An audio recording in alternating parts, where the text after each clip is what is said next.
New video. Today we're going to go through one of my favorite set of characters that came out in the last couple of years, Dr. Aphra and her two droids, bt-1 and 000. So, up first we have Dr. Aphra. Dr. Aphra is, how can I describe her? Sort of like a cross between Indiana Jones and one of the Quentin Tarantino characters in Reservoir Dogs. She is basically out for herself. She's a rogue archaeologist, and yeah, she doesn't really care what happens as long as she gets paid. She found a droid personality called 000 that she uploaded into a protocol droid that looks sort of like a dark version of C-3PO, and then she carries around an R4 droid, kind of like Red from, I'm sorry, an R5 droid, kind of like a Red from A New Hope, the one that the motivator blew up in. There's a really great story, and from a certain point of view, the A New Hope version as opposed to the Empire Strikes Back that explains the discussion R5-D4 had with R2-D2 when R2-D2 got captured by the Jawas and stuff. Anyhow, so here we have Dr. Aphra. She's got, sculpted hair it's a bit flexible. It's kind of swooped down nicely, basically covers most of the left eye, giving her a good look in the comic.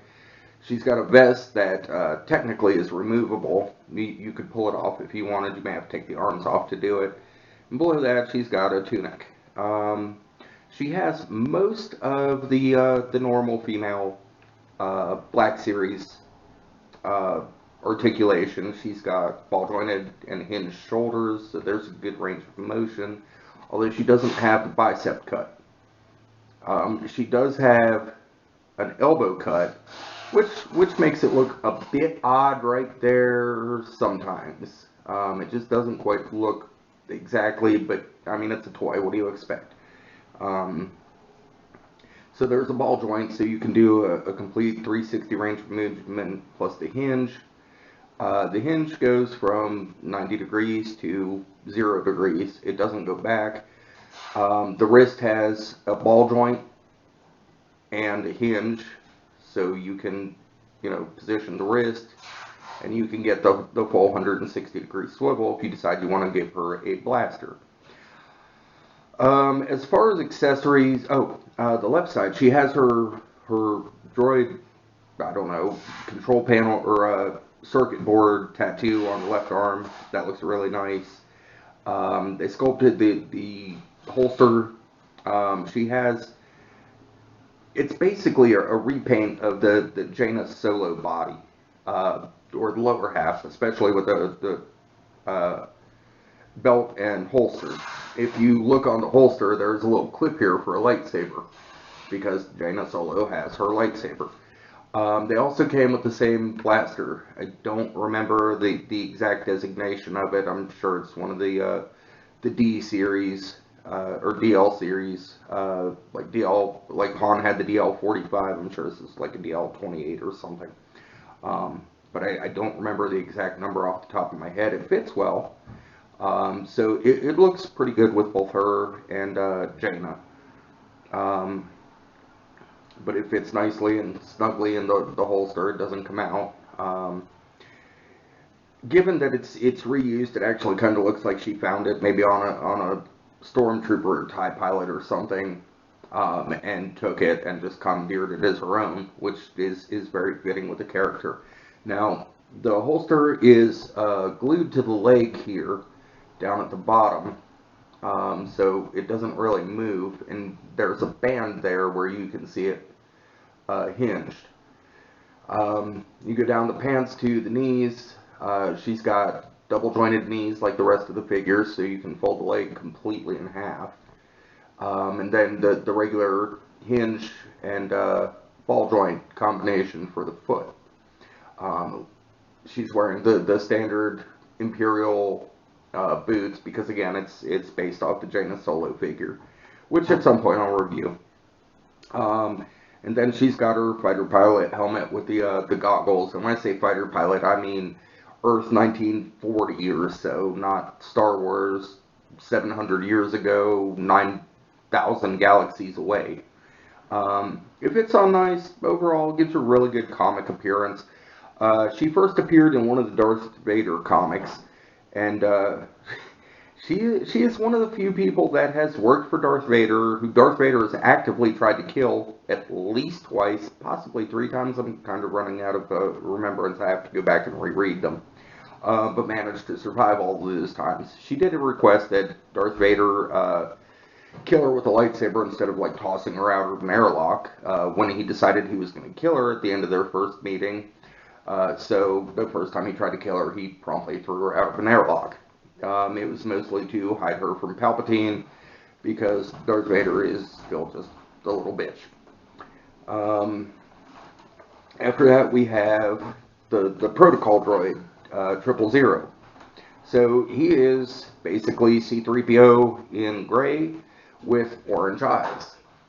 The articulation's okay. I mean, it's a droid. It's not great. It doesn't. The arms don't really move much. There's a little bit of a hinge, and there's a groove in the forearms so the pipes can move. But basically, his arms are basically molded in this position. They don't really bend much.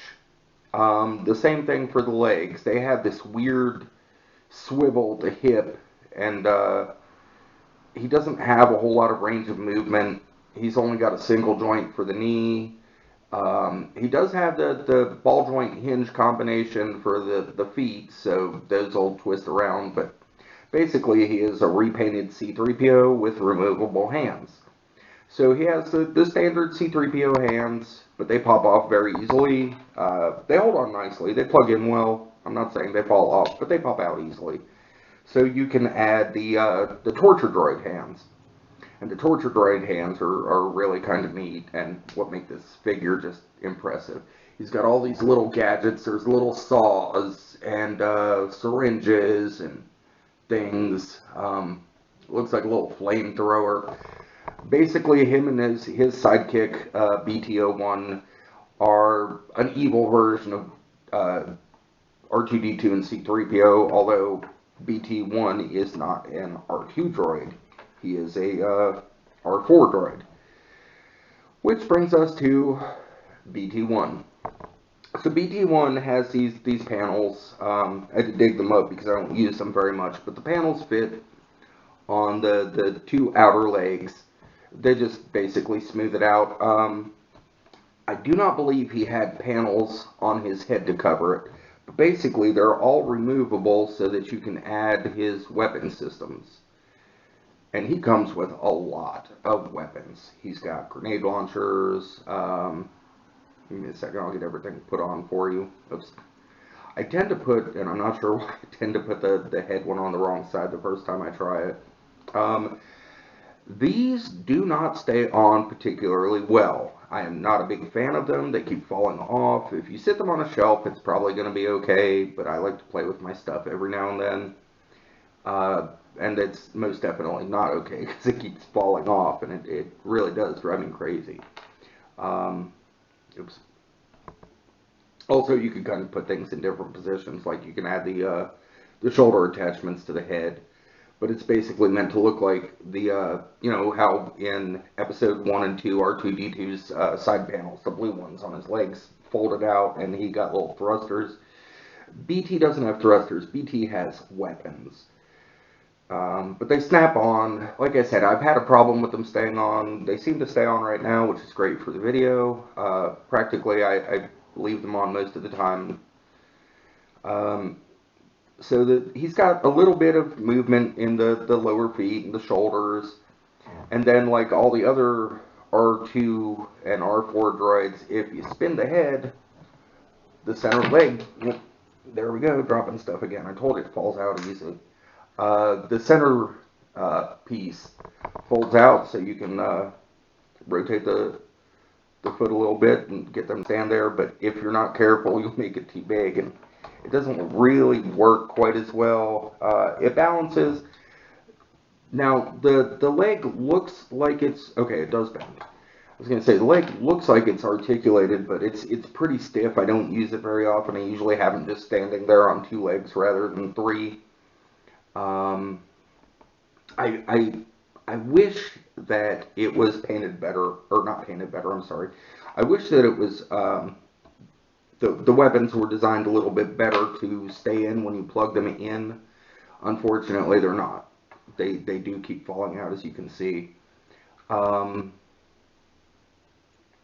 these I didn't find out about till later. I wasn't real sure who Dr. Aphra was when I saw them. At that point, I was really heavily into Masters of the Universe because they'd come out with their classics line, and that's where most of my stuff went. I picked up a couple of the Star Wars Black Series figures. I got most of the first. Well, I got the entire first wave, but I was going to trade the Sand Trooper to a buddy of mine, and he decided he was going to get out of figures, so I held on to it. I eventually traded the Sand Trooper for a Cara Dune figure, which I'll do a different review of later. But this is basically how I have them sitting there on the shelf when they're on a shelf. She just kind of stands behind them. Usually if they're on a shelf, they're not in any real dynamic pose, but sometimes I'll just take them out and fiddle with them and stuff. Alright, so that's Dr. Aphra, bt-1, and 000. Dr. Apra has her own comic series as well, now that she's not the Darth Vader one anymore. It's a really great series. I really would advise you to check it out. She goes on a mission with her dad at one point, which is kind of neat, and they sort of have a little reconciliation.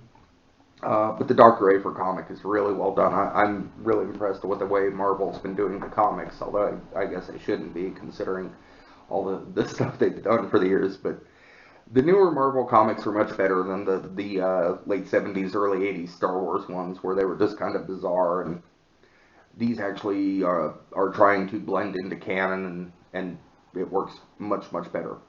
Alright, hit like and subscribe.